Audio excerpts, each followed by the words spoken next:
southwestern California, Orange County, Riverside County, San Bernardino County, San Diego County, and the coastal waters from San Mateo Point to the Mexican border and out 60 nautical miles, including San Clemente Island.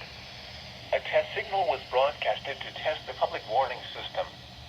The test is normally conducted between 10 a.m. and noon each Wednesday, weather permitting. The signal was also used to test the activation and emergency readiness of the Skywar network of radio operators.